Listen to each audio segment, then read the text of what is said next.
Hai sahabat Teras Mitra, bertemu lagi bersama saya Meinar di TM Share Podcast. Kali ini kita akan mengusung tema tentang edukasi seks dan kekerasan pada anak dan remaja. Oke, kali ini kita akan ada narasumber yang memang udah banyak berkecimpung di isu ini, di edukasi seks dan kekerasan pada anak. Ada Kak Rinaldi Ridwan atau biasa kita memanggilnya dengan Kak Inal. Halo Kak Inal. Halo Kak Mena. Hai, apa kabar nih? Kabar baik. Iya, jadi sahabat Teras Mitra, si Kak Inal ini memang salah satu peneliti yang memang fokus ke edukasi seks dan kekerasan pada anak dan remaja. Dan sekarang nih Kak Inal ini baru lulus ya di S3 di University of New South Wales, yang di Australia, di Sydney. Jadi memang sekarang juga banyak penelitian juga fokus ke isu-isu edukasi seks dan remaja. Oke, sekarang nih aku mau nanya nih ya Kak ya, sekarang lagi sibuk apa sih? Nama saya Inal.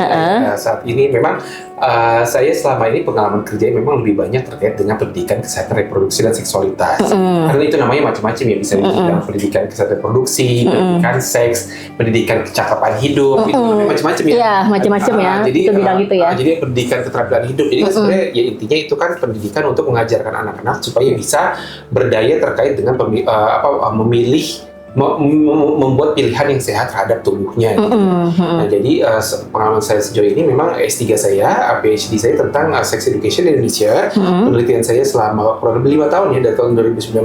Lama juga ya. Selama pandemi ya, 2024 akhirnya 5 tahun gitu. Penelitian tentang sex education di Indonesia, di Bali dan di Tangerang Selatan. Di Tangsel gitu. Jadi ada SMA, SMK dan madrasah madrasah. Jadi penelitiannya itu melibatkan bagaimana sex education itu disampaikan di sekolah. Gitu. Jadi temuannya ya setelah 5 tahun itu ya kurang lebih ya saya menggunakan pendekatan kualitatif dan etnografi. Saya observasi di sekolah, di tiga sekolah itu ya, di 2 provinsi itu, bagaimana sex education ini disampaikan oleh guru dan juga baik dari di pelajaran maupun di kurikulum maupun di ekstrakurikuler. Oh, jadi udah masuk belum sih di kurikulum kalau sekarang ya? Gini, sebenarnya jadi penelitian saya ini kan sebenarnya awalnya memang saya ngikutin modul pendidikan kesehatan reproduksi yang disampaikan oleh Kemenkes bekerja sama dengan Kemendikbud gitu ya, dan juga UNFPA. Jadi awalnya kan mereka mengembangkan modul pendidikan kesehatan reproduksi untuk SD, SMP, SMA. Waktu itu akhirnya ada guru yang SMA sederajat yang dilatih ya, guru yang dilatih di Indonesia dari Aceh sampai Papua, guru SMA, SMK, madrasah SMA, SMK dan juga SLB. Guru-guru dilatih di Indonesia untuk modul itu, dan akhirnya diharapkan guru bisa menyampaikan materi pendidikan Kespro ini di pelajaran di sekolahnya masing-masing gitu kan. Tapi kalau bisa ditanya apakah sebenarnya kurikulum sex education ada di sekolah atau enggak? Jawabannya tergantung gitu. Jadi gini, anak saya melakukan analisa data yang pertama, jadi saya analisa peraturan perundang-undangan di Indonesia dari tahun 1945 sampai 2022. Dari level undang-undang, dari level undang-undang sampai level peraturan menteri untuk melihat sebenarnya pendidikan kesehatan reproduksi itu sebenarnya ditulis di undang-undang seperti apa. Itu yang terkait dengan dokumen kebijakan di Indonesia.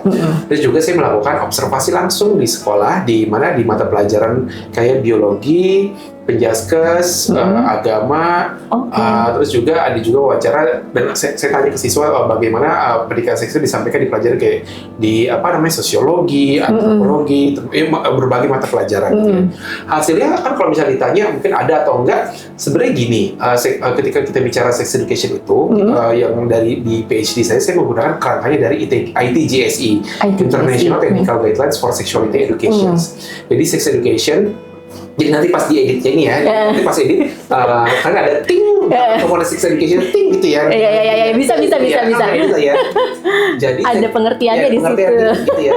Jadi sex education itu kan sebenarnya kalau di standarnya ITGSE, International Technical Guidelines for Sexuality Education, itu ada 8 komponen. Ada 8 komponen sex education, mulai dari gender, relationship, ada HIV and AIDS, ada reproductive health, ada violence, pokoknya ada 8 komponen lah ya.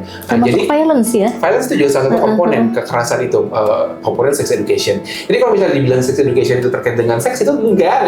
Komponen seksi itu sedikit banget gitu. Justru malah komponennya adalah bagaimana relationship berhubungan dengan orang tua, dengan sesama, juga dengan kekerasan, juga dengan kesehatan reproduksinya, juga terkait dengan katakanlah gender gitu. Jadi dari 8 komponen itu awalnya saya kan observasi dan wawancara ya. Kalau misalnya ditanya sex education yang basic gitu ya, kalau bisa ditanya guru ada nggak sex education, mungkin nggak dijawab iya karena masih belum ini. Iya kan, tapi ketika kita menggunakan kerangka ITJC 8 komponen itu, saya observasi di kelas, saya wawancara, saya tanya satu-satu komponen, 8 komponen itu, dan setiap komponen itu kan ada turunannya lagi. Jadi ketika 8 komponen itu diturunkan, ya ada semua di sekolah. Jadi kalau misalnya ditanya, misalnya dari kesimpulan PhD saya, kalau misalnya ditanya ada atau nggak sex education di sekolah, ya ada. Ada ya. Kalau berdasar 8 komponen itu, ya semuanya ada. Di 8 komponen itu diajarkan dan dibahas, dan juga termasuk ada di peraturan perundang-undangan kita ada. Ada ya sebenarnya. Tapi penyampaiannya itu it's another story gitu ya. Tapi dari temuan PhD saya, temuannya malah ini bukan temuan baru. Ini major, it's not a new findings. Ini adalah major findings PhD saya. Justru temuan PhD saya dari 8 komponen itu, menariknya adalah bagaimana sex education disampaikan di sekolah. Dari 8 komponen itu disampaikannya, menariknya adalah benang merahnya adalah sex education disampaikan dengan sudut pandang moralitas. Temuannya sesimpel dengan moralitas, dengan sudut pandang moralitas. Jadi maksudnya sex education bukan disampaikan yang sesuai dengan panduan internasional itu. Justru misalnya ketika bicara tentang relationship, tentang hubungan gitu, justru yang disampaikan bukan spesifik hubungan sehat, justru yang disampaikan adalah jangan pacaran, jangan berzina gitu. Jadi do and don'ts-nya. Do and don'ts gitu. Tapi maksudnya ketika saya bilang ini sudut pandang moralitas, bukan berarti moralitas itu saya melihat itu hal yang buruk atau baik ya. Saya melihat secara objektif, justru malah temuannya ini adalah disampaikan dengan sudut pandang moralitas, terlepas dari moralitas versi mana ya, itu it's another story gitu ya. Justru disampaikan dengan moralitas. Justru ini yang menjadi masalah, bahwa yang harus, karena idealnya disampaikan dengan menggunakan pendekatan yang berbasis ilmiah ya, berbasis ilmiah, berdasarkan penelitian, dan juga lebih objektif. Tapi justru malah yang dominan itu adalah pendekatannya moralitas sex education Indonesia itu. Jadi kalau misalnya ada orang bilang, aduh aku takut anakku nanti pas gedenya jadi pacaran, macam segala macam. Mungkin nggak juga ya kan, ternyata di sekolah Indonesia itu, ini kan akhirnya penelitian saya kan di Bali, di Banten, di madrasah gitu kan, jadi kan ada yang Islam, Kristen, dari Islam, ada yang Hindu, dengan berbagai latar belakang. Justru temuannya dari ini semua, ya itu semua ya semuanya penggunaan pendekatan moralitas. Jadi ya kalau misalnya orang tua khawatir anaknya jadi gimana, enggak, di sekolah diajarin udah seperti itu dengan pendekatan moralitas, terlepas dari, maksudnya ini balik lagi secara objektif ya, saya nggak melihat itu benar atau salah ya. Jadi pendekatannya udah moralitas, dan di peraturan perundang-undangan pun juga pendekatannya moralitas. Nah, menurut Kak Inal sendiri seperti apa sih metode untuk pendidikan seks dan gender ini yang cocok untuk di Indonesia? Kalau tadi kan sebenarnya sangat normatif banget ya. Lo nggak boleh ini nggak boleh, ini boleh. Tapi kalau menurut Kak Inal yang memang cocok dan nanti bakal efektif lah menjadi ini. Jadi gini, kan dari 8 komponen itu hampir semua dibilangi moralitas ya. Nanti ini mungkin ada yang bagian, mungkin ada yang dikat ya. Terserah ya. Misalnya kita ngomongin gender kan, ketika ngomongin gender itu adalah bagaimana laki-laki dan perempuan bisa setara, bagian peran di rumah tangga yang setara gitu ya, atau mencegah kekerasan berbasis gender. Jadi ya pendekatan moralitas ya, pendekatan moralitas bahwa yang itu akhirnya bukan menjelaskan secara ilmiah, justru malah hal yang mungkin sebenarnya nggak relevan dengan anak remaja. Jadi asumsi dan stigma yang terus tapi ini jangan dituin ya bagian LGBT. Nah, tapi gini, dari 8 komponen itu kan macam-macam ya. Misalnya menariknya adalah 8 komponen itu hampir semuanya disampaikan dengan sudut pandang moralitas. Tapi ketika kita membicarakan kekerasan, kan itu kan ada bullying segala macam. Itu somehow nggak ada yang bahas moralitas. Nah, justru itu yang penting kan? Itu menariknya. Itu yang penting, isu-isu dan 8 komponen ini ketika saya analisa lebih lanjut di kebijakan, dan di mana di berdasarkan dokumen kebijakan dan juga observasi dan juga wawancara, ketika guru menyampaikan materi tentang kekerasan, justru ya bisa menjelaskan dengan apa adanya tanpa embel-embel moralitas. Itu menariknya. Itu dari situ saya kayak langsung pas ngelihat benang merah ini kayak, oh menarik. Jadi ternyata kalau bagaimana ketika kita membahas sex education itu kalau kita menggunakan mungkin pendekatannya kekerasan akan bisa lebih objektif gitu kan. Tapi gini, kita ini sekarang ngeliat lagi komponennya lebih besar ya. Jadi kalau di seluruh dunia ini ketika kita bicara sex education itu kan sebenarnya ada beberapa pendekatan. Yang pertama pendekatan abstinence only. Ini populer di Amerika. Pendekatan abstinence only itu adalah bahwa semua ngomong sex education itu ujung-ujungnya nggak boleh membahas aktivitas seksual. Ujung-ujungnya adalah anak remaja itu harus abstinence, tidak melakukan hubungan seksual sampai menikah. Itu pendekatan abstinence only gitu. Ini populer di Amerika. Tapi pendekatan abstinence ini udah banyak studinya. Jadi studi udah sampai level systematic review. Dan justru pendekatan abstinence only ini terbukti gagal total. Jadi ada studi di Afrika gitu ya tentang pencegahan HIV di Afrika dengan pendanaan pemerintah Amerika Serikat PEPFAR. Pendanaan HIV Amerika Serikat PEPFAR, Presidential Emergency Plan for AIDS Relief. Dari pendanaan PEPFAR itu terus diteliti bagaimana pendekatan abstinence itu apakah berpengaruh terhadap perubahan pengetahuan hingga perubahan ke perilaku gitu kan. Pengetahuan dia meningkat tapi perilakunya enggak. Oh iya. Jadi pengetahuan dia tahu tentang HIV pencegahan tapi karena enggak diajarkan tentang bagaimana penggunaan kondom, bagaimana aktivitas seksualnya, pencegahannya, akhirnya di perilakunya ambiar, enggak terjadi perubahan perilaku sama sekali dengan investasi yang ratusan juta dolar, miliar dolar. Ini ternyata itu gagal. Program itu gagal total ya. Gagal. Ini googling aja PEPFAR, systematic review PEPFAR itu gagal. Di sub-Sahara Afrika itu gagal. Nah justru kan, tapi maksudnya itu udah ada evidence seperti itu, tapi orang masih tetap kekeh gitu ya. Ya maksudnya di satu sisi mungkin orang akan cenderung enggak, mungkin karena kalau misalnya diajarkan tentang kontrasepsi, tentang kondom, ya mungkin dianggapnya melegalkan hubungan seks pranikah gitu ya. Kalau dengan menyodorkan itu gitu kan. Nah itu yang pertama, pendekatan abstinence only. Nah yang kedua itu adalah pendekatan comprehensive sexuality education yang populer. Comprehensive sexuality education ini sebenarnya pendekatannya adalah ada opsi untuk abstinence, tapi juga ada remaja yang udah keburu mencoba.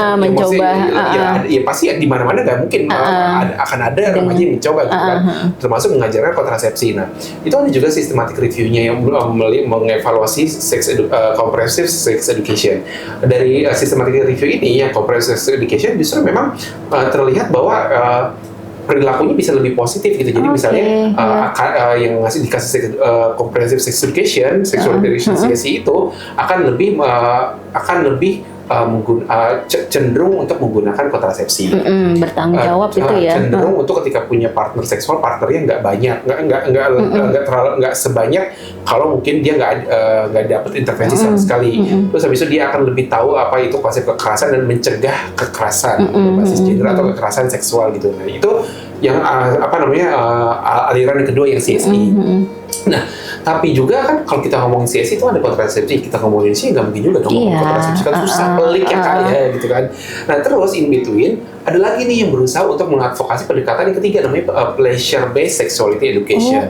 Udah masuk ke situ pleasure based. Udah masuk ke pleasure. Ada systematic review-nya, ada systematic review dan hasilnya positif gitu. Kalau pleasure based itu kalau kita masukin pleasure, incorporating pleasure itu sex education, hasilnya akan lebih positif. Tapi mohon maaf ya, pendekatan CSI aja ambiar gak banget. Pendekatan pleasure gitu kayak yang bener aja ngomongin pleasure gitu kan, ngomongin basic aja susah. Nggak masuk mereka. Jadi kita dihadapkan oleh 3 paradigma yang sebenarnya dengan plus minusnya tapi juga nggak ketemu benang merahnya. Lo ngomongin abstinence sudah pasti gagal. Lo ngomongin comprehensive sex education akan ditolak. Lo ngomongin pleasure ya boro-boro ya gitu ya. Apalagi itu justru temuan benar dari PhD saya justru ternyata ketika kita ngomongin pendekatan kekerasan mungkin akan lebih diterima untuk di konteks-konteks yang masih tabu ketika kita ngomongin tentang tentang seksualitas gitu. Justru tapi gini, ya makanya ini itu temuan major findings dari PhD saya yang sebenarnya perlu ditindaklanjut untuk riset lanjutan. Bagaimana pendekatan anti kekerasan ini bisa diincorporate di 8 komponen sex education. Jadi kita ngomonginnya bukan ngomongin moralitas, kan itu kan moralitas, ya udah gimana kalau misalnya kita negosiasi ulang dari setiap komponen itu kita menggunakannya bukan moralitas tapi menggunakan pendekatan anti kekerasan. Ngomongin gender dari kacamata anti kekerasan, ngomongin pubertas dari anti kekerasan. relationship dari anti kekerasan. Karena kalau bisa dibilang kok anti kekerasan semuanya emang nyambung apa enggak? Iya. Bukan nyambung nggak nyambung, maksudnya sex education itu juga bukan tentang seks. Iya. Sex education itu juga bukan seks, itu tentang bagaimana lo membentuk bisa memiliki pilihan yang sehat terkait dengan tubuh lo gitu kan. Jadi kalau misalnya dibilang nyambung nggak nyambung, emang ngomongin pleasure di setiap komponen nyambung? Nggak ada. Nggak nyambung juga tiba-tiba ada. Ya mungkin ketika kita maksain moralitas kan juga ketika ngomong ke anak dan remaja akhirnya mental ngomongin moralitas kan. Sekali lo bilang enggak ke anak remaja, ya mereka kayak udah gue nggak mau ngomong lagi gitu kan. Nah mungkin ini adalah pendekatan yang bisa menengahi sex education dengan menggunakan pendekatan anti kekerasan. Anti kekerasan itu ya. Perlu studi lanjutan, tapi ya nggak tahu, mungkin ada yang mendanai gitu ya. Insya Allah. Kita perlu studi yang mungkin di Indonesia dan mungkin di beberapa negara yang tabu, ya mungkin di negara Muslim atau negara yang memang ketika bicara sex education itu seksualitas itu tabu. Tapi ya memang ini perlu studi lebih lanjut, studi yang besar untuk melihat bagaimana anti kekerasan itu bisa kita jadi pintu awal ketika bicara sex education yang semua orang setuju kayak gitu. Berarti tadi ada satu komponen yang emang kurang ditarik, maksudnya yang kurang menarik di antara sekolah-sekolah itu adalah soal kekerasan seksual terutama ya Kak ya. Jadi sebenarnya mereka masih belum aware gitu tentang kekerasan seksual itu seperti bullying, kekerasan fisik, kekerasan seksual pada pacaran segala macam. Nah itu menurut Kakak di usia berapa sih yang paling cocok gitu? Apakah mulai dari SD atau SMP, SMA itu di usia yang jelas berapa sih? Gini, nggak bisa mulainya pas usia SMA. Nggak bisa ya? Udah keburu digebukin sama pacarnya. Udah keburu parah ya. Udah keburu hamil. Kan IMS, infeksi menular seksual. Jadi yang jelas tidak pas usia SMA udah telat. Oke. Tapi kalau misalnya udah telat ya mau gimana lagi, udah belajar deh ya. Gitu. Tapi yang usia yang krusial itu justru ada studinya. Usia yang krusial terakhir mempelajari sex education yang benar. Jadi kan remaja kan ada studinya bagaimana norma gender remaja terbentuk di usia kapan. Itu norma gender remaja itu terbentuk di usia SMP. SMP justru itu kan SMP kelas 1 ya. Early adolescence kan ada early, middle, and late adolescence kan.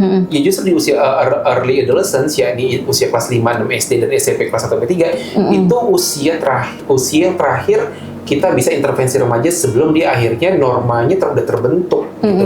Norma dalam arti misalnya kalau kita nggak ngajarin norma gender yang setara, norma kekerasan, pas usia SMP udah keburu kebentuk di perilaku mereka. Jadi kalau misalnya baru ngajarin pas udah SMA ya agak-agak ngaruh karena udah terbentuk di kepala mereka. Jadi kalau kita mau mengubah udah susah. Jadi usia terakhir untuk ini usia SMP. SMP ya? Ya idealnya dimulai dari kecil, dari SD ya. Dari orok. Oh dari orok. Termasuk juga kayak misalnya apa itu alat kelamin. Jadi bukan ngomongnya wiwit atau apa bilangnya penis. Nah itu kan jadi ketika anak-anak jadi anak tahu alat kelaminnya itu apa, penis, vagina. Mereka tahu bisa menyebut dengan benar. Jadi dan gimana bisa melindungi penis dan vagina bahwa tidak semua orang boleh melihat dan menyentuh alat kelaminnya. Itu kan sebenarnya dari usia kecil, masih bayi justru. Dari usia dini. Jadi kalau misalnya itu dibilang usia SMP, enggak. SMP itu udah normalnya udah mulai terbentuk. Sebelum pas SMA udah mulai sulit untuk berubah. Gitu. Jadi emang dari sekecil mungkin dan paling lambat tuh SMP ya. SMP paling lambat mereka mendapatkan. Nah, kalau yang sekarang yang banyak terjadi itu kasus-kasus pelecehan, bullying, justru malahan ya Kak, dari mulai mereka TK, kelas 1 SD, itu apakah memang udah jadi itu berdasarkan emang kekurangan dari pendidikan seksual itu atau gimana tuh yang sekarang lagi banyak? Sebenarnya kan perilaku kekerasan itu kan bukan sesuatu yang natural, itu kan sesuatu yang dipelajari. Ya, dipelajari. Jadi ketika itu kan sesuatu yang dipelajari kan bisa jadi dari keluarga, dari lingkungan, dan dari sekolah gitu. Jadi memang kalau kita ngomongin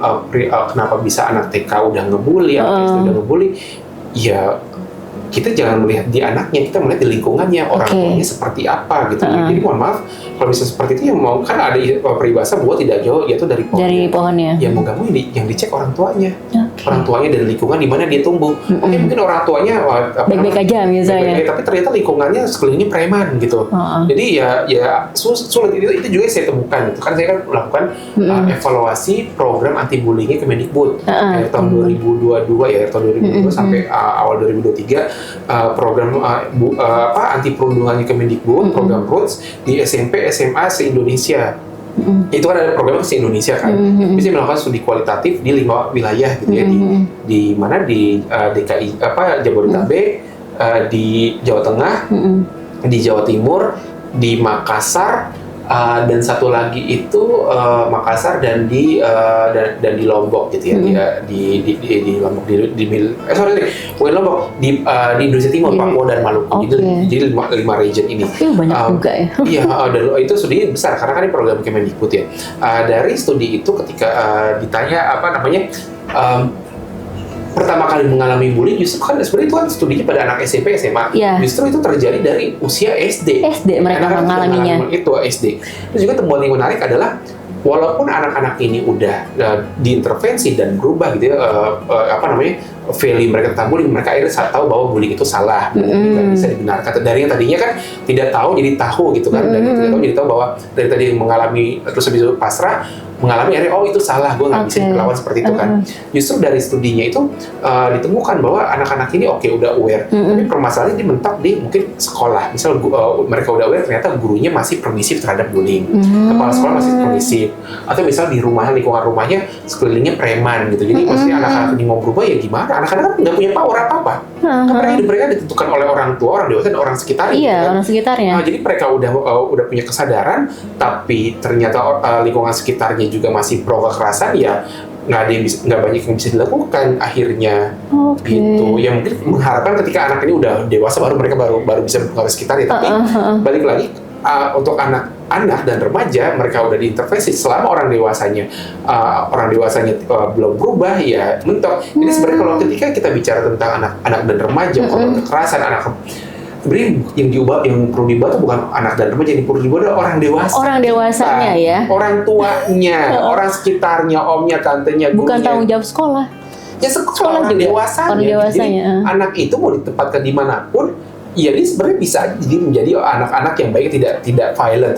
Tapi itu kan semua ditentukan oleh lingkungan. Jadi kalau misalnya mau diintervensi, ya orang dewasa kita diintervensi bahwa kekerasan itu salah gitu. Jadi karena kalau misalnya kita udah satu sepakat suara bahwa kekerasan itu salah, ya itu entah dengan sendirinya akan turun ke lingkungan anak dan remaja yang ada di sekitar kita gitu. Tapi kalau misalnya kita masih permisif, kita masih sadar nggak sadar masih setuju dengan kekerasan, ya susah ya. Mereka itu ya.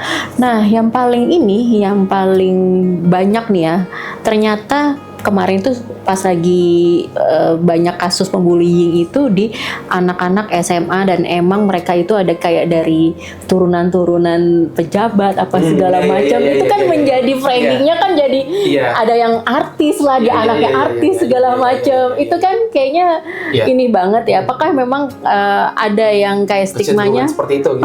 Jadi kayak stigmanya karena mereka tidak diperhatikan karena keluarga mereka sibuk kah, atau karena sebenarnya gini, dari studi yang saya lakukan itu kan sebenarnya selain studi kualitatif ada juga studi kuantitatif. Kuantitatifnya. Kuantitatif yang dari data se-Indonesia. Tapi justru menariknya gini, kalau dilihat pas dari data se-Indonesia itu justru lebih banyak kekerasan itu terjadi, prevalensinya ya, justru bukan angka absolut. Justru daerah perkotaan seperti DKI Jakarta itu prevalensinya rendah. Rendah justru ya. Rendah gitu. Jadi prevalensi perjalanan dan justru terjadi di daerah-daerah yang post konflik atau daerah yang memang konfliknya tinggi. Jadi misal ada di daerah Indonesia Timur, ada juga di daerah yang rawan kekerasan ya gitu ya. Dan juga justru malah yang rendah itu daerah yang seperti yang relatif lebih lebih urban dan lebih beragam, seperti misalnya di Jakarta dan seperti di Bali gitu. Jadi kalau misalnya kita khawatir gitu ya tentang terkait kekerasan pada anak-anak di Jakarta, mungkin itu kok bisa. Ini bukan jawaban yang definitif ya. Mungkin itu yang fenomena yang terlihat saja gitu. Yang terlihat saja di Jakarta. Ternyata secara umum, kalau misalnya kita ukur secara umum, yang terjadi di Jakarta itu tidak termasuk yang rendah dibanding wilayah lain. Kayak gitu menariknya ya. Jadi waktu pas saya melihat data itu dan juga melihat ada kasus yang bullying melibatkan sekolah internasional, saya justru melihatnya kayak sebenarnya ya bisa jadi mungkin ini yang terlihat yang kebetulan yang terlihat aja gitu. Padahal sebenarnya secara umum nggak seperti itu gitu. Mungkin membaca datanya seperti itu ya, mungkin tidak seperti yang mungkin itu jadi terkesan over representatif gitu ya datanya ya. Padahal belum tentu seperti itu. Tapi bukan berarti kasus tidak ada ya. Tapi itu kasusnya masih ada gitu. Dan jadi kalau misalnya dibilang misalnya di anak pejabat ya mungkin itu terjadi. Tapi juga gini, ketika kita bicara bullying itu kan bullying bukan sekedar kekerasan, itu adalah melibatkan relasi kuasa kan, melibatkan anak yang bapaknya siapa dengan anak yang bapaknya di bawahnya. Jadi itu sebenarnya bukan sekedar anak berantem atau pengen pengen kasar aja, tapi itu melibatkan relasi kuasa juga kan, karena pas waktu kasus itu kan disebut anaknya si ini gitu. Jadi ya, itu yang sebenarnya ciri khas bullying gitu. Jadi melibatkan relasi kuasa. Kalau berantem aja, berantem fisik gitu kan sebenarnya. Nah itu juga temuan yang menarik dari studi saya, bahwa anak-anak malah kadang-kadang anak-anak tidak bisa membedakan antara bullying dengan pertengkaran biasa gitu. Kan misalnya bertengkar biasa gitu kan, tapi kan belum tentu melibatkan relasi kuasa kayak berantem aja gitu, berebutan barang berantem gitu kan. Tapi ternyata kan tapi positifnya adalah walaupun jadi definisinya di anak remaja itu jadi ngeblur, tapi orang-orang udah mulai aware. Jadi walaupun itu bukan bullying, tapi orang tahu kalau itu kekerasan yang tidak boleh dilakukan gitu. Baik itu abusive dalam fisik atau verbal ya. Nah ini kan yang terjadi malahan karena dampaknya tadi kan kata Kak Inal emang dari keluarga, orang dewasa lah ternyata memang menjadikan pengaruh yang buruk dari si anak-anak. Nah kalau yang sekarang begitu zaman gadget, media itu begitu kencang, apakah menjadi dampak dari kekerasan juga nggak sih Kak? Ini, kalau saya melihat itu dari studi yang sama ya. Justru selama pandemi itu kekerasan fisik itu kan turun ya, tapi kekerasan cyber kekerasan online itu pada anak-anak itu meningkat drastis selama pandemi ya. Justru justru itu terlihat selama pandemi itu kekerasan berbasis online itu meningkat tajam. Tapi ketika sekolah balik lagi ke offline itu juga lumayan menurun trennya gitu ya. Nah kayak misalnya contohnya bentuk-bentuk kekerasan online itu misalnya dibullying di sosial media, di kolom komentar gitu atau di DM. Ada juga yang metode kalau zaman dulu kan ngelabrak gitu, dikerumutin. Ini di invite di grup, dilabrak di grup ada ya. Kayak gitu, jadi banyak beradaptasi dari yang bisa dikumpulin di kantin terus kalau dulu kan gitu ya, dikumpulin di grup WhatsApp terus di celah-celah di grup itu ada pola-pola kayak gitu.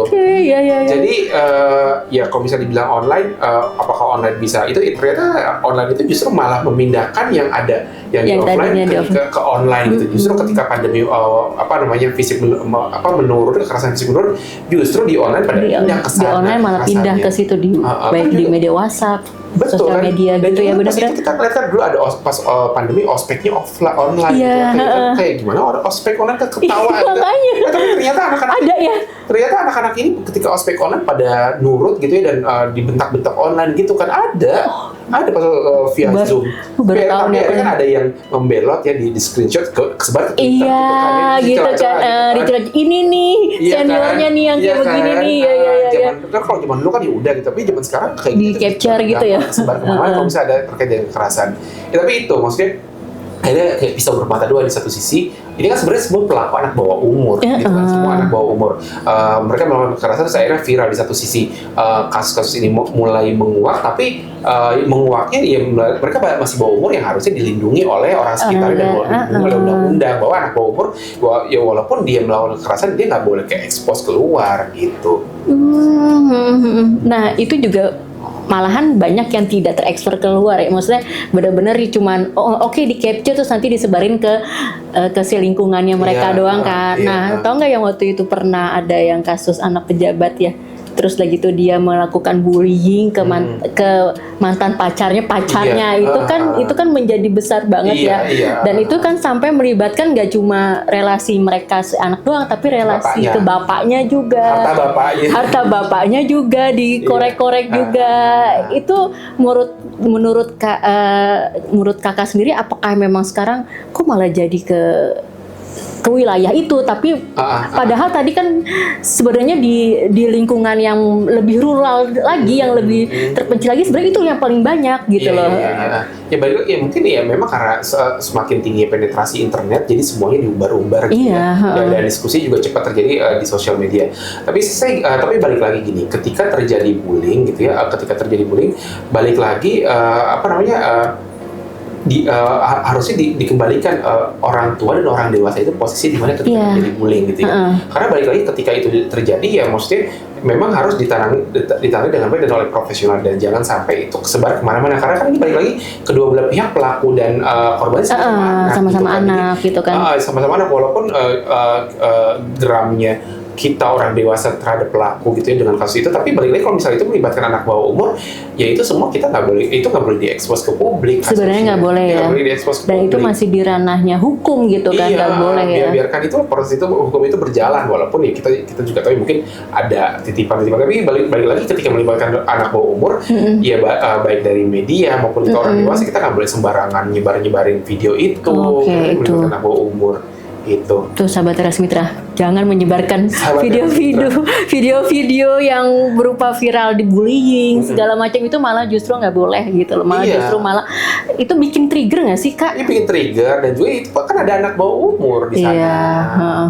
Gitu. Nah, kalau dampaknya terjadi kepada bullying itu sebenarnya lebih ke psikologis juga ke anaknya si korban, atau malahan justru si pelaku. Aku pernah dengar juga ternyata si pelaku pada saat itu juga mereka juga mentalnya juga terganggu juga pada saat melakukan bullying dan setelah melakukan bullying. Seperti apa sih Kak? Kalau studi dampak bullying, saya nggak pernah meneliti langsung ya.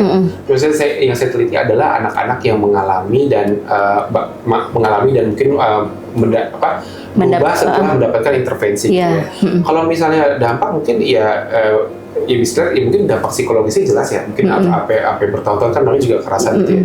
Tapi kalau untuk pelaku sebenarnya sih nggak pernah baca spesifik dampak pelaku bullying.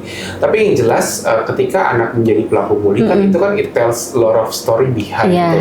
Berarti kan ada pola asuh di keluarga yang membuat anak ini menjadi pelaku kekerasan. Terganggu gitulah. Berarti ya maksudnya kalau dilihat dengan seperti itu, ya berarti bukan dampak sih, berarti memang bukan dampak pada anak pelaku ya, tapi juga pola asuh seperti apa yang diterapkan pada anak ini, dan juga bagaimana lingkungan keluarga dan lingkungan sekitar termasuk sekolahnya sehingga membentuk anak bisa jadi seperti ini. Menjadi pelaku gitu kan. Karena ujung-ujungnya ini menarik. Ketika kita bicara bullying ini, orang tuh akhirnya melihat kacamatanya mikro antara korban dan pelaku. Padahal ketika kita bicara bullying itu nggak bisa dilihat antara korban dan pelaku. Itu ada lingkungan yang lebih besar yang membentuk kenapa bisa seperti itu. Kenapa seorang anak bisa menjadi pelaku bullying, itu kan berarti kan pola asuh segala macam gitu kan. Kenapa anak bisa menjadi korban, itu kan juga bagaimana pola asuh yang membentuk anak ini menjadi permisif ketika dia mengalami kekerasan gitu kan. Belum bisa stand up untuk melawan terhadap sang pembuli. Jadi ketika kita melihat kasus bullying ini harus kacamatanya kacamata makro, bahwa lingkungan sekitarnya itu membentuk anak menjadi pelaku dan korban gitu. Pola asuh juga. Iya, bukan jadi kita nggak bisa melihat bahwa anak pelaku ini sebagai orang yang jahat mutlak gitu. Itu semua dibentuk oleh lingkungan. Jadi ya itulah pentingnya kita orang dewasa kalau misalnya ada kasus bullying itu, berarti itu ada itu satu gunung puncak gunung es. Itu anak menjadi korban dan pelaku. Tapi kan di bawah puncak gunung es tuh banyak di sini. Berarti itu yang harus dievaluasi lebih lanjut, bukan dengan maksudnya langsung anaknya dikeluarin atau anak dipisahin. Ya mungkin itu langkah kalau udah nggak bisa ditangani lanjut ya. Dipisahin. Tapi balik lagi itu di mana peran orang dewasanya gitu. Jadi harus ngeliatnya secara makro, bukan mikro korban pelaku. Terus gimana cara mereka bisa berdamai atau salah satu dikeluarin, nggak gitu caranya. Harus lebih dari kacamata makro. Aku tuh pernah dengar ya kasus bullying di ponakan aku, terus kayak gitu si guru ponakan aku tuh responnya dia bilang nama juga anak kecil gitu, nama juga anak kecil Bu, lagi main dia lagi suka-sukanya berantem kecil segala macam, main kata-kataan. Terus itu apakah memang semua sekolah seperti itu nggak sih Kak? Itu temuannya, guru-gurunya itu temuannya justru ini ada satu data yang menarik ya. Iya. data kuantitatif menunjukkan data kuantitatif menunjukkan lebih dari 90% guru menyatakan bahwa bullying dan kekerasan itu salah atau benar? Salah. Sepakat. Salah. Terus ditanya nih, ketika melihat itu apakah guru apakah Anda akan bertindak untuk mencegah? Ya, itu dari 90%. Itu ya, itu data kuantitatifnya demikian. Kekerasan itu salah, ketika terjadi saya akan bertindak gitu kan. Tapi dari data kualitatif ya sebaliknya. Data kualitatif ya guru-gurunya bilang, anak zaman sekarang mentalnya lemah. Lah gitu aja gitu aja ngadu gitu ya. Terus saya malah bilang, saya hobinya ngebully siswa. Wah, cius. Kalau ditanya secara kuantitatif, orang bilang itu salah. Jadi orang ditanya secara langsung, gimana pengalamannya? Saya juga ngebully. Jadi itu guru-gurunya jawab gitu justru. Jawab gitu terang-terangan sama guru, malah pas lagi jadi mereka malah julid. Iya nih emang tuh anaknya lemah tuh. Zaman ngadu mulu gitu. Ngadu mulu. Saya terus bisa saya kalau kayak gitu udah lawan, atau misalnya ya saya ketawain, ngapain ngadu-ngadu saya.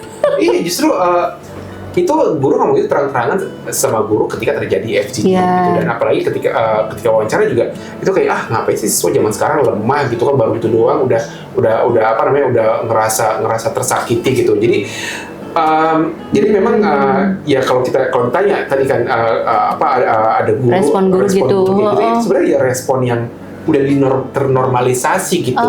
Itu salah, tapi masa itu jadi norma umum bahwa ya emang harusnya ya terima dan jangan lemah gitu, responnya jangan lemah, bukan yang itu kamu mengalami kekerasan, mari saya dirujuk dulu ke layan, misalnya mungkin ke konseling atau ke psikolog, harusnya kan seperti itu, tapi nggak malah ngalamin bullying malah salah sendiri lemah. Salah sendiri gitu, kenapa mau aja dikata-katain gitu kan? Gitu iya, justru ya itu malah tantangan. Jadi mau kita intervensi anak remaja kayak gimana, itu harus dilakukan. Tapi balik lagi orang dewasanya juga, kalau orang dewasa yang diintervensi kayak gitu, anak-anak udah pengen ngadu, anak-anak udah pengen bikin laporan, orang dewasa malah mentahin balik. Iya, Kak, sekarang masih ada nggak sih guru-guru BP gitu, Kak? Ya masih lah. Masih ada? Iya ada. Dan itu dia berfungsi nggak sih, berperan nggak sih untuk isu bullying ini gitu? Jadi gini, gimana? Ketika kita bicara tentang ini kan sebenarnya balik lagi supply and demand.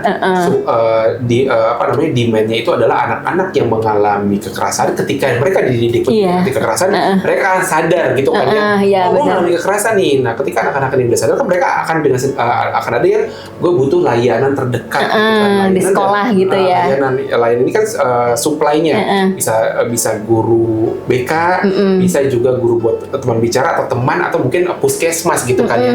Tapi ini demand-nya sudah terbentuk, tapi ketika menuju ke supply layanan mental semua gitu kan. Belum ada ini salah satu implikasi temuan saya bahwa penting untuk kita membangun sistem rujukan anak-anak korban bullying dan korban kekerasan. Tapi guru BK belum walaupun mereka ada di training selama kuliah S1 untuk di training untuk itu bimbingan konseling itu ya. Belum tentu bisa melayani anak-anak ini dengan baik gitu kan. Ya udah ada guru yang bisa melayani itu, tapi belum tentu semuanya bisa melayani bullying ini dengan mumpuni gitu, dan malah mungkin lebih lanjut mungkin perlu dirujuk ke dokter atau ke psikolog atau di puskesmas gitu. Nah kalau ditanya masalah guru bisa itu jawabannya balik lagi ke masing-masing sekolah. Tapi juga ya sistem kita mungkin memang belum sepenuhnya mumpuni untuk merespon kebutuhan anak-anak yang mengalami kekerasan, yang mana sebenarnya kan itu kan hampir pasti ada di setiap sekolah ya, anak-anak mengalami kekerasan. Soalnya apakah sistem rujukannya ke guru ke puskesmas BK itu apakah sudah mumpuni, itu ya it's another story yang perlu di IPR-nya masih banyak lagi untuk membangun sistem rujukan itu. Oke, tapi kalau yang sekolah-sekolah yang internasional itu ada nggak guru BK atau justru malah mereka punya psikolog sendiri untuk khusus buat anak dan orang tua? Sebenarnya kalau saya lihat sebenarnya ada sekolah sekolah yang internasional atau sekolah yang standar itu ya punya psikolog atau guru konselingnya itu sebenarnya bisa ada di sana. Tapi ya kalau saya sih lebih gini, itu penting ada guru konseling. Tapi juga gimana ya, tetap yang lebih pentingnya itu adalah di pencegahan ya. Pencegahan ya. Daripada mengobati ya. Iya, daripada sakit ya. Iya. tapi tetap akan ada pasti akan ada yang jadi korban itu. Tapi balik lagi ini kan sesuatu yang sebenarnya PR banget ya. Jadi anak-anak korban kekerasan dirujuk gitu kan. Kalau kita bicara sistem yang lebih besar, jumlah psikolog di Indonesia itu kan kurang ya. Kurang ya makanya. Rasio psikolog dengan rasio rakyat yang butuh dilayani itu kan itu gede banget rasionya gitu kan. Nah, ya PR-nya ya sebenarnya balik lagi PR-nya ya akhirnya bagaimana bisa pemerintah ya bisa akomodir rasio psikolog, psikiater itu bisa diperkecil berbanding dengan jumlah rakyat Indonesia. Nah itu PR itu ya another story gitu ya, gitu. Ya itu PR-nya. Nah itu tantangannya berarti kan tadi ya yang tenaga-tenaga yang bisa memitigasi soal kekerasan itu kan sebenarnya sangat dibutuhkan di Indonesia ya. Nah sebesar apa sih, apakah memang harus ada nih di sekolah untuk pendidikan dari mulai SD, SMP, atau memang sebenarnya anjuran Kak Ina tuh sebenarnya harus masuk aja deh di kurikulum gitu. Kalau misalnya tadi kan nggak ada lah di kurikulum atau masih tersebar di seluruh mata pelajaran. Ya pokoknya untuk mengurangi inilah, untuk memitigasi ini seperti apa sih? Ya sebenarnya harusnya gini, konsep yang dipakai adalah whole school approach. Whole school approach, jadi nggak bisa yang pendekatan dibebankan kepada guru aja atau kepada siswa aja gitu. Jadi nggak bisa yang siswa cuma dikasih pengetahuan terus diharapkan berubah, enggak. Katanya harus whole school approach. Whole school approach itu jelas ya, siswa harus mendapatkan misalnya pendidikan anti kekerasan gitu ya di berbagai apa yang sebenarnya embedded di setiap mata pelajaran gitu ya, bahwa itu satu di siswanya, dan gurunya juga harus value tentang kekerasan itu harus sebenarnya harus disepakati dan zero tolerance gitu ya, itu di guru dan siswa. Tapi juga selain di guru dan siswa, di lingkungan sekolah juga harus normanya juga harus normanya harus disebut norma anti kekerasan, bahwa kekerasan itu apapun bentuknya salah gitu. Di guru, di siswa, di mana di norma di sekolah, termasuk juga di kepala sekolah dan staf sekolah gitu. Itu whole school approach. Nah selain itu juga ada aktor-aktor lain, misalnya pemerintah gitu, dengan kebijakan yang anti kekerasan gitu. Bagaimana memastikan itu dari undang-undang sampai peraturan level menteri itu nilainya adalah nilai yang intrinsiknya itu adalah nilai anti kekerasan. Juga bagaimana pemuka agama, berarti tokoh agama, tokoh masyarakat, termasuk juga media gitu. Bagaimana ini semua sistem-sistem pendukung sekitar anak dan remaja ini value-nya sama, anti kekerasan gitu. Jadi nanti kalau misalnya kita bicara tentang psikiater, psikolog itu kan layanan, tapi balik lagi the whole sistemnya, pendekatan whole school approach itu ya memang semua aktor itu harus sepakat bahwa kekerasan itu adalah hal yang salah. Gitu. Jadi harus berperan ya. Kak, terus aku penasaran juga nih, selain kekerasan bullying kan juga ada kekerasan pada pacaran ya. Kekerasan pada pacaran sebenarnya kan bukan yang pacaran udah gede-gede juga, tapi ada yang masih kecil pun gitu. SMP mereka pacaran terus mereka mengalami kekerasan abusif berupa verbal, itu kan banyak ya Kak ya. Itu sebenarnya kan, dan sementara anak-anak ini masih belum sadar kalau sebenarnya itu kekerasan. Itu seperti apa sih Kak maksudnya untuk mitigasi? Balik lagi pencegahan sex education. Tetap ya. Sex education kan, masalah sex education adalah pendekatannya moralitas. Baru ngomongin tentang relationship, yang diajarin adalah jangan berzina. Sementara anak jangan berzina, jangan pacaran. Sementara udah ada yang keburu pacaran. Gitu kan? Ada keburu pacaran dari kecil gitu kan. Jadi maksudnya kalau kita masih pendekatan moralitas dan belum mau membuka ketabuan ini, ya digembok aja terus tuh anak-anak. Jadi ibaratnya kita mau ngomong itu udah keburu digembok oleh moralitas, akhirnya ya balik lagi pertanyaannya adalah apakah kita mau mempertahankan pendekatan moralitas dengan risiko anak-anak ini akhirnya tidak mau terbuka dan akhirnya terus-menerus mengalami kekerasan. Dan mereka tidak sadar itu kan. Tidak sadar itu. Apakah mereka mengalami kepada orang dewasa dan orang sekitar, apakah kita siap membuka diskusi ini, membuka ketabuan ini untuk lebih mau membuka mata bahwa anak-anak tuh emang pada pacaran dari kecil gitu. Jadi kalau kita nggak mau terbuka, ya resikonya dengan mempertahankan pendekatan moralitas, ya resikonya anak-anak mengalami kekerasan. Tinggal pilih mempertahankan moralitas apa membiarkan anak-anak ini terus-menerus mengalami kekerasan sampai hamil, sampai akhirnya nikah di usia remaja, masa depannya berantakan, sampai trauma segala macam. Dan akhirnya turun ke anaknya lagi, ke anaknya, dan akhirnya anaknya juga ikutan mereplikasi perilaku kekerasan itu. Nah itu pertanyaan yang harusnya sebenarnya pertanyaan buat kita semua, apakah kita mau mempertahankan pendekatan moralitas ini atau mau bergeser sedikit dengan membuka diskusi ini kepada anak dan remaja di sekitar kita, bahwa ya silakan bicara dengan kita sebagai orang dewasa ketika ada potensi terjadi kekerasan. Berarti sebenarnya si pendidikan edukasi seks kekerasan ini nggak cuma ke anak-anak ya, berarti kita juga ada sesi khusus buat guru dan orang tua. Iya. Dan itu ada juga sih yang benar-benar yang sampai ke hal-hal norma segala macam hal. Kalau misalnya ini salah nih ya Bu ya Pak ya, kalau untuk terus segitu sampai sekarang ini kan juga ada yang isu ini loh. Fatherless. Jadi kayak peran-peran laki-laki, peran-peran bapak kan sebenarnya masih kurang ya. Jadi itu untuk anak tuh nggak tahu nih sebenarnya tuh yang bener nggak sih pada saat pacaran nih sebenarnya kita bener nggak sih melakukan ini kepada pacar kita itu seperti ini. Nah sebenarnya gini, kalau memang sebelum sex education dimulai itu, memang baiknya orang tua dan guru itu duduk bareng. Nih anak lo mau dikasih materi tentang ini di sekolah, jadi jangan kaget gitu. Jadi jangan kaget. Jadi kan sering misalnya ngasih materi sex education orang tua belum tahu, ntar anak-anak pulang ke rumah aku diajarin begini sama guru ngajarin tentang penis, tentang vagina, orang tuanya sport jantung kan langsung cekot kan kepalanya ya. Stres kan. Jadi pas aku diajarin begini gitu. Nah, memang baiknya sex education sebelum dimulai itu orang tua dan guru ya ada komite sekolah ya duduk bareng di awal tahun bahwa anakku akan dikasih materi seperti ini, jadi akan siap-siap. Tapi sih temuanku, aku udah pernah bikin penelitian sebelumnya, justru orang tua maupun pandangan politik dan agama seperti apa, kalau dijelasin baik-baik di awal itu akan terima aja ya mereka ya. Saya pernah meneliti di Jawa Tengah gitu ya, ada orang tua yang nggak setuju di madrasah, orang tuanya ini pakai cadar, dan kelompok Islam yang itulah ya, yang Islam yang lebih yang lebih konservatif gitu ya, konservatif gitu.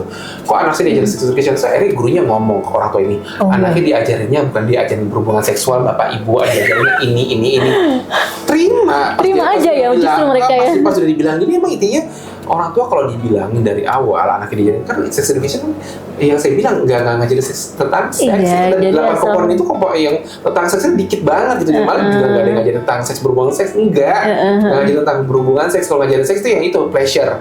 Iya, yang tadi itu ya, yang memang full ngomongin pleasure. Tapi ya enggak ada yang kalau apapun latar belakang orang tua, aku dibilang dari awal diajarin seperti ini, hubungan yang sehat, bagaimana berinteraksi dengan baik gitu ya dengan sesama, ya orang tua akan terima gitu. Oke. Dan itu udah terjadi, mereka juga ada di Jawa Timur, di Jawa Tengah, justru dari orang tua yang pertama pakai cadar dikasih tahu untuk perkara begini, terima akhirnya, yaudah silakan diajarin. Tapi kan ada juga orang tua, terima, ternyata mereka nggak begitu deket sama anaknya, dan anaknya juga nggak mau cerita apa yang dilakukan dia sama pacarnya. Itu per orang tua lah kalau itu gitu ya. Itu ini banget ya.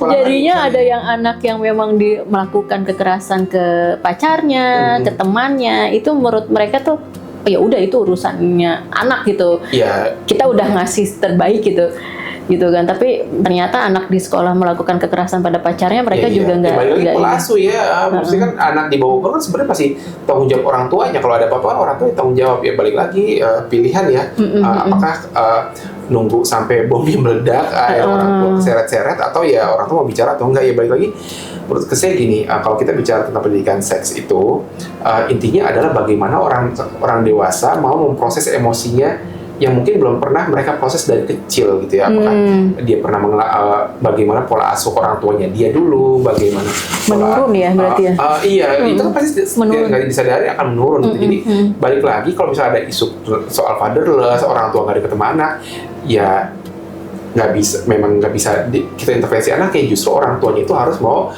seeking for help ke psikiater, ke psikolog, mau memproses emosinya dan menyadari berbagai macam emosi yang belum pernah diproses, supaya itu karena ketika misalnya mereka nggak dekat sama orang tua, kan berarti sebenarnya mereka itu juga pola asuh dari orang tuanya mereka sendiri, gitu kan. Jadi ya mau nggak mau emang harus diproses emosinya itu sebelum akhirnya ya emang diturunkan secara tidak sadar ke anaknya.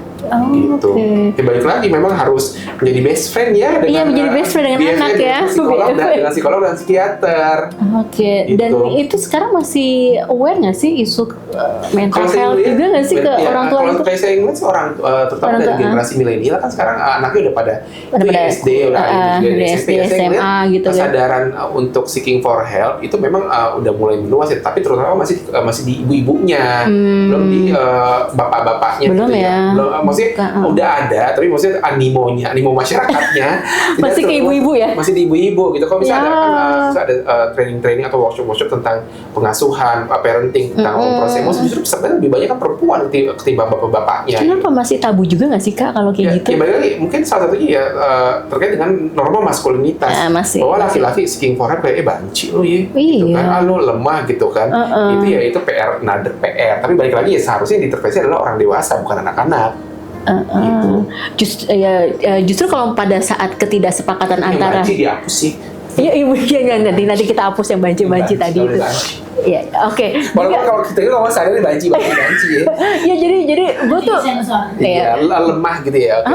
Jadi tuh kalau misalnya aku kan ngelihat teman-teman, oke, ini si ibunya udah sepakat soal mental health si anak ini emang harus deket ke pola asuhnya mesti oke lah si anak ini. Tapi kan ada bapak yang udahlah lu urusan ibunya lah gitu. Nah pada saat kayak gitu si anaknya kerasa kok gue kayak berasa punya deket cuman si ibu doang ya, si anak single mom aja gitu. Iya, itu tuh isu yang ini nggak sih? Ya sebenarnya itu balik lagi tadi penelitian saya bilang, yang penelitian bahwa kalau norma gender anak-anak itu terbentuk di usia SMP gitu kan.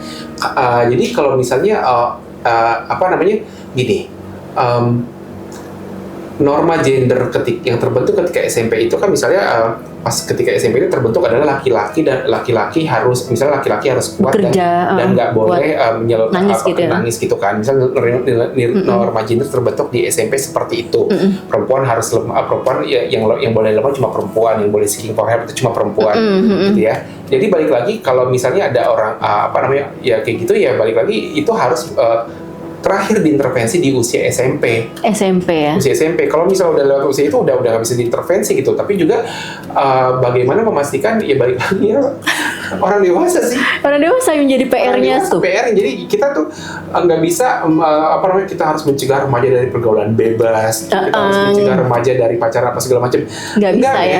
Yang dicegah orang tuanya, orang dewasanya harus bisa memproses emosinya. Apakah sebenarnya ketika anak lo berperilaku seperti itu ya, apakah ya mungkin lo nggak benar-benar mendidik anak lo, bukan mendidik ya, nggak benar-benar terlibat dalam pengasuhan, terutama yang laki-laki ya. Iya, laki-laki itu terutama nggak benar-benar terlibat dalam pengasuhan, karena ntar ujung-ujungnya disalahin yang perempuannya, ibunya gitu. Padahal ya bapaknya mau perempuannya bibuk segala macam, kalau bapaknya nggak hadir gimana? Nggak bisa. Nggak mesti bapak juga sih, maksudnya kan ada juga yang single mom gitu ya, tapi kan juga harusnya ada paman. Ada kakek yang sebenarnya harusnya menjadi role model si anak ini gitu. Jadi ya memang ya sekarang kan ya banyak single mom, single dad, tapi balik lagi ya it takes a village to raise a child gitu. Jadi nggak serta-merta ibu bapaknya aja, tapi juga ada keluarga besar yang sebenarnya bisa turut membantu. Kak, ini yang menjadi ini tadi menjadi fokus tuh kayak kok bisa ya anak yang dibesarkan dengan keluarga yang besar itu menjadi tidak aman, kan ada yang kayak gitu ya, maksudnya dia ternyata kasus yang kayak pelecehan itu ternyata ada di rumahnya sendiri gitu. Itu kan menjadi dia semakin tidak aman ya zaman sekarang ya. Kalau misalnya dulu kan kita nggak apa-apa lah satu rumah sama paman sama kakek, sekarang malah ada kasus yang dia sudah diperkosa oleh kakeknya dari kecil. Itu kan menjadi kayak kita tuh menjadi ngeri sendiri ya untuk itu. Itu pernah melakukan penelitian seperti itu nggak sih? Kenapa bisa? Kalau itu enggak, tapi balik lagi seperti penelitian terkait dengan bullying, mau anak diintervensi apapun, kalau keluarga atau lingkungan sekitar masih pro kekerasan ya ambiar aja. Iya, itu yang menjadi mengerikan kan. Dan itu dampak untuk traumanya juga besar sekali. Saya nggak meneliti dampak trauma sih, tapi yang jelas it happens gitu ya. Tapi balik lagi apapun bentuk traumanya, memang seharusnya kita punya sistem rujukan yang mumpuni. Ini ke psikiater, psikolog, ke guru BK yang di sekitar tempat tinggal anak tersebut. Gitu. Dan yang sudah sensitif, jadi nggak sekedar psikiater psikolog ya, tapi juga psikiater psikolog yang memang mempunyai juga ketika melayani punya perspektif hak anak. Iya, itu iya. Kan bisa aja misalnya psikiater datang ke psikiater sama psikiater kayak lagian gimana sih, lagian bajunya begitu. Iya, gitu itu kan. Tapi itu juga PR-nya bareng, makanya PR barengnya adalah bagaimana perspektif hak anak, perspektif anti kekerasan itu di mainstream di seluruh orang Indonesia yang ada, yang di the whole yang di sekitar hidup anak-anak gitu. Dan sekarang untuk grafik kekerasan seksual dan bullying semakin tinggi atau gimana kalau dia Nah, itu trennya sebenarnya jadi trennya dua. Gimana? Tren meningkat atau menurun. Meningkat bisa, kalau trennya meningkat bisa jadi karena orang memiliki kesadaran untuk melapor. Oke, itu ya. Kan dari pernah kan akhirnya dulu nggak sadar ya. Iya, nggak sadar, akhirnya trennya meningkat. Justru tren meningkat itu bukan yang buruk, justru bahwa orang makin banyak sadar untuk bahwa itu salah gitu. Itu tren meningkat. Yang saya temuin ya, tren meningkat. Tapi bisa menurun dalam artian intervensi programnya berhasil, akhirnya bisa dicegah gitu. Tapi nggak ada jawaban definitif antara meningkat atau menurun, dua-duanya valid. Gitu. Kalau misal pengen yang benar-benar mengukur benar, ya berarti kita harus bikin studi nasional, studi Indonesia nationwide di level populasi gitu, bahwa kita pengen melihat bagaimana apakah tren ini dari over the time, misalnya 3 tahunan, 4 tahunan, atau 5 tahunan ini menurun atau meningkat gitu, untuk benar-benar mengukurnya. Tapi kan itu PR lagi.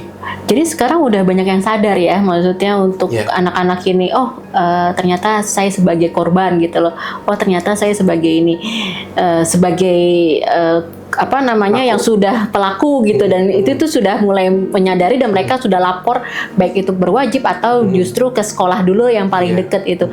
Nah, sebagai orang tua nih ya Kak, kalau misalnya anak nih ya, sebagai anak misalnya, ternyata dia dapat kasus bullying, dia udah dibully di sekolah atau di lingkungannya dia, menurut Kakak seperti apa sih penanganannya?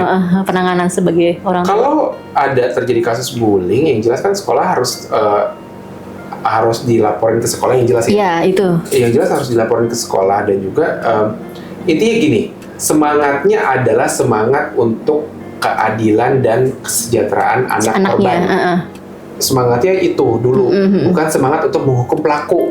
Karena kalau yang kita lihat secara umum adalah semangatnya adalah ketika ada terjadi kasus bullying, gimana caranya pelaku itu dihukum seberat-beratnya. Mau baik itu keluar dari sekolah atau itu diapain itu. Padahal kan yang harusnya jadi fokus adalah orang yang sudah menjadi korban dan bagaimana dia bisa dipulihkan kesehatannya, jiwanya gitu kan. Nah itu, jadi kita tahu makanya ketika kita melihat bullying, ya harus fokusnya adalah bagaimana anak yang korban, anak yang mengalami kekerasan ini mendapatkan keadilan dan mendapatkan layanan pemulihan yang mumpuni, supaya dia bisa dampak dari kekerasan itu tidak sampai jauh dan bisa bertahun-tahun. Jadi itu ya, prinsipnya ketika misalnya ada anak menjadi korban, ya gimana caranya supaya anak menjadi korban ini bisa dirujuk layanan dan dipulihkan kesehatan jiwanya. Oke. Kalau yang sebagai pelaku, si orang tua sebagai anaknya sebagai pelaku bullying. Ya kalau kayak gitu bisa anaknya jadi pelaku gitu ya. Ya berarti kalau gitu konseling bareng-bareng.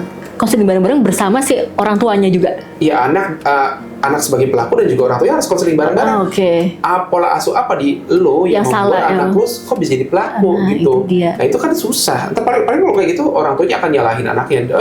Lo lagi bandel segala macam. Kan lo berkaca. Dia jadi pelaku. Ya, gue ngapain? Bercermin dari pola asuhnya dia kayak gimana ya. Orang tua gue juga gimana dulu pas gue waktu masih kecil, itu harusnya diproses di situ. Ya balik lagi kan denial. Ya maksudnya umumnya kalau misalnya orang tuanya belum pernah berproses ya akan denial gitu kan, menyangkal gitu. Jadi nyangkal duluan.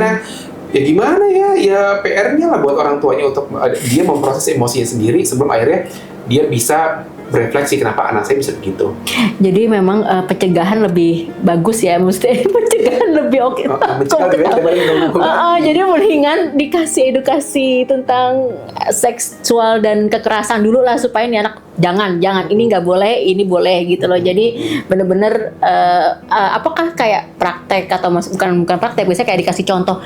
Kalau misalnya teman kamu ngomong ini, menurut kakak gimana? Gitu, misalnya dia ngomong ke si anaknya, itu tuh penting nggak sih? Ataukah memang ya udah sambil lalu aja gitu? Jadi harus ada yang kayak praktek-praktek kayak gitu nggak sih dikasih tahu ke anak? Menurut saya sih kalau kayak gitu ya, memang orang tua mau nggak mau harus wajib kursus parenting. Iya, kursus parenting ya. Wajib kursus parenting. Tapi kan belum pernah ada ya kursus parenting di Indonesia ya. Maksudnya ada kelas-kelasnya, tapi belum yang masif gitu kan. Kalau mau yang ideal ya semuanya berubah jadi lebih baik ya, harus itu kelas parenting itu mungkin harus wajib gitu ya. Mungkin misalnya ketika sang calon ibu udah hamil berapa bulan ya udah harus mulai kursus parentingnya mungkin gitu ya. Nah, sekarang kan yang umum kan kursus kalau sebelum melahirkan itu kan kursus orang-orang pada beli perabotan segala macam terus menyusuinya ya. Tapi kan iya itu yang paling yang jangka pendek. Sebenarnya jangka panjangnya adalah bagaimana parentingnya seperti apa gitu kan. Itu PR lagi sih ya. PR bareng. Itu jadi atau mungkin ada kayak kursus parenting sebelum anak ini sekolah TK atau SD. Cari itu ada nggak? Facebook, di Instagram. Jadi bukan memang saran dari si sekolah. Oke, nanti si anak ini harus. Beberapa sekolah swasta juga ada ya. Udah ada seminar parenting, tapi kan seminar 1-2 jam apakah ngaruh? Iya, itu dia ya, cuma 1-2 jam dan nggak terus berjalan ya. Ya balik lagi pendekatannya harus yang whole school approach, atau ya nggak bisa pendekatan dibebankan ke individu gitu ya. Ke anak juga. Misalnya ya harus misalnya ke orang tua, ya memang harus pendidikannya dari ketika orang tua itu masih dari anak, itu life cycle approach gitu kan, dari orang pas udah gede, itu juga melibatkan lingkungan yang luas gitu ya, melibatkan tokoh agama, tokoh masyarakat, sekolah, dan juga lingkungan sekitar. Malah kadang gini, yang menariknya adalah yang saya diskusi dengan rekan-rekan yang expert di sini, anak menjadi pelaku, itu kan berarti kan mungkin dari orang tuanya ya, itu kan berarti orang tuanya yang ini ya.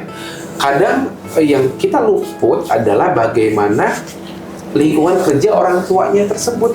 Lingkungan kerja justru? Lingkungan kerja, maksudnya gimana orang tua nggak stres kalau cutinya terbatas? Oke, itu ya. Cuma dapat cuti 2 hari habis melahirkan. Si ibu, orang tuanya berangkat jam subuh, pulangnya tengah malam, kapan ketemu sama anaknya. Itu kan berarti balik lagi sistemnya, infrastruktur kita bagaimana, misalnya undang-undang ketenagakerjaan kita apakah sudah pro terhadap buruh itu gitu kan. Dia, ya maksudnya kan sekarang kita ada undang-undang cipta kerja, kan itu undang-undang yang sangat represif sebenarnya ya.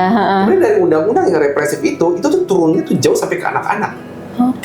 Orang tua tidak punya kontrak kerja yang permanen. Jam kerja bebas gitu ya. Orang tua bisa dipecat kapan aja, kan stres orang tuanya. Ya orang tua stres akhirnya kan ngaruh ke anaknya. Nanti akhirnya dari anaknya ngaruh ke anaknya akhirnya jadi pelaku bullying, anaknya jadi korban. Jadi maksudnya kalau kita melihat ini itu rangkaian yang panjang dari yang atas. Jadi kalau misalnya mau diintervensi juga, dan orang tua yang diintervensi adalah orang kaya.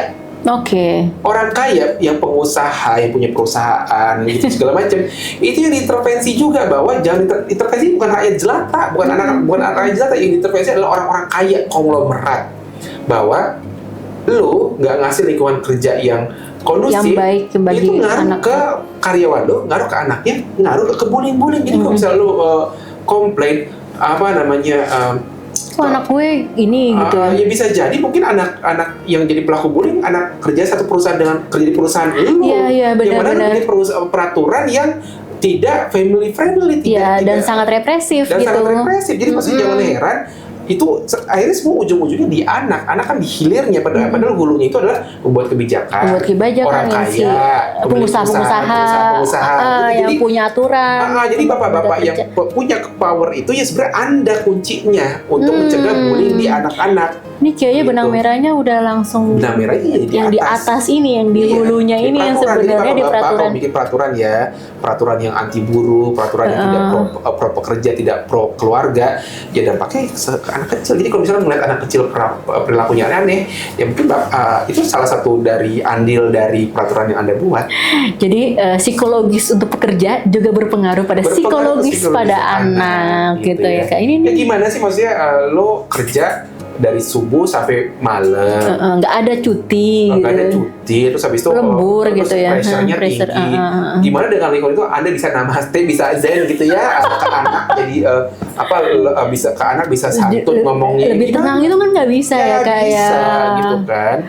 Tapi ada nggak sih Kak, semakin susahnya ekonomi sebuah keluarga itu semakin berpengaruh juga ke kekerasan. Ada juga nggak sih? Sebenarnya datanya juga menunjukkan demikian sih. Ya kan? Data dari yang semakin dia susah, semakin dia juga. Iya, karena kan tekanan hidup ekonomi akhirnya kan membuat nggak bisa tenang hidup ya. Iya. Kalau misalnya hidup udah tinggal showbela makan gampang, saya kan lebih gampang.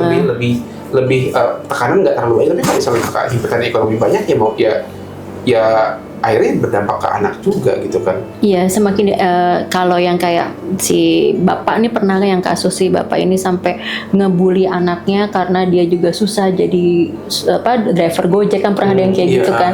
Terus gitu sampai akhirnya ada juga yang ngebunuh anak-anaknya satu-satu. Itu kan kayaknya menjadi tanggung jawab juga ke atas juga, ke level-level pemerintah dan pengusaha juga ya.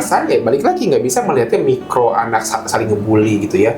Balik lagi bagaimana lingkungan umumnya kebijakan itu turun ke orang tua sampai akhirnya turun ke anak. Nah itu sebenarnya balik lagi ketika bicara kekerasan. Kekerasan di level yang paling makro dulu sebelum turun. Kok jadi menarik. Semakin ekonomi udah oke, udah stabil lah, itu semakin kekerasan semakin berkurang nggak sih? Ya maksudnya at least ketika ekonomi makin membaik, kesehatan jiwa dan mental akan lebih chill ya. Lebih asik ya. Bisa lebih chill. Kalau orang lebih chill, kecenderungannya kan ketika mengasuh anak ya akan bisa lebih bisa akan lebih santai, tapi ya kekerasan akan tetap ada. Tapi balik lagi ketika hidup udah relatif lebih enak gitu ya, himpitan ekonomi tidak terlalu banyak, ya dampak perilaku bagaimana dia memperlakukan orang sekitar juga akan berkurang. Lebih enak gitu, lebih enjoy dibandingkan dengan dia terhimpit ekonomi, terus hidupnya juga keras. Itu udah benar-benar. Contohnya gini waktu pas film Parasit. Itu kan ada quotes yang menarik ya. Mereka kan ngebahas keluarga orang kaya majikan gitu kan. Mereka bersikap nice karena mereka kaya atau karena mereka ada dari sananya. Iya.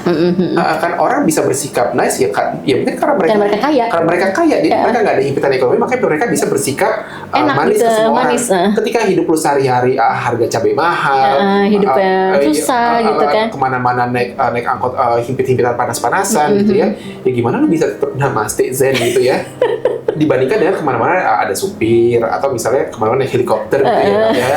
Atau kalau kerja dari rumah ya itu kan akan beda outcome-nya. Gitu. Iya ya, itu menarik ya. Maksudnya ya memang si edukasi seks dan kekerasan pada anak itu berpengaruh pada tadi pertama ada ekonomi, terus kebijakan juga ternyata berpengaruh juga. Di hulunya pemerintah dan pengusaha juga sangat berperan juga kepada edukasi seks dan kekerasan pada anak-anak itu menarik banget. Nah sekarang yang terakhir nih Kak, menurut Kak Inal yang paling urgent banget untuk isu-isu kekerasan dan seksual pada anak ini dan remaja ini apa sih di Indonesia? Maksudnya yang paling yang harus jadi sorotan dan itu penting gitu. Kayak gini ya, kalau nyembah kebijakan kan susah ya Kak. Iya. Butuh waktu bertahun-tahun gitu kan, ngegolin undang-undang susah, peraturan juga susah. Ya mungkin ya idealnya memang dari makro gitu ya. Makro ya. Makro kita infrastruktur. Ya tapi kalau maksudnya kalau yang di depan mata ya udah mulai dari diri sendiri aja kali ya, sebagai orang dewasa. Yang nggak ada salahnya ya mulai misalnya belum pernah ke psikiater atau psikolog untuk memproses emosi, ya kita proses emosi kita. Emosi kita dari mulai diri sendiri ya. Baik lagi mulai dari diri sendiri. Boleh ya. Gitu ya. Walaupun sebenarnya kita berada di lingkungan ada faktor eksternal yang jauh lebih besar untuk mempengaruhi kita, ya balik lagi ya yang bisa kita lakukan dari kita sendiri, bisa gitu ya. Tapi ya bagaimana kita bisa mau ke psikolog, berani gitu ya, karena kan yang ketakutan yang kesulitan terbesar adalah menghadapi diri sendiri. Iya itu. Lawan kita kalau ke psikiater bukan kita takut psikiater atau psikolog, tapi kan apakah kita berani menghadapi diri kita sendiri setelah bertahun-tahun menghadapi diri kita sendiri, melihat diri kita sendiri lebih objektif. Bersama oleh psikiater psikolog, itu yang lebih sulit. Itu yang lebih sulit kalau ya, untuk mengakuinya. Ya bisa dokter sakit korengan ya udahlah ya tinggal sembuhin dan koreng disembuhin gitu kan. Tapi ini kalau ke psikiater psikolog itu kan melihat apa yang ada dalam diri kita, apa luka-luka yang ada dalam diri kita, apakah kita berani memproses itu dengan orang stranger, si psikolog psikiater ini. Nah itu kalau kita sendiri udah mau mulai berani, ya mungkin itu langkah awal untuk akhirnya berpengaruh ke anak remaja yang ada di sekitar kita. Oke, terima kasih banyak ya Kak Inal udah sharing di TM Share Podcast kali ini dengan tema edukasi seks kekerasan pada anak dan remaja yang mudah-mudahan sangat berguna dari masukan dari Kak Inal ini. Dan teman-teman, sampai bertemu lagi di TM Share Podcast ke depannya. Dadah.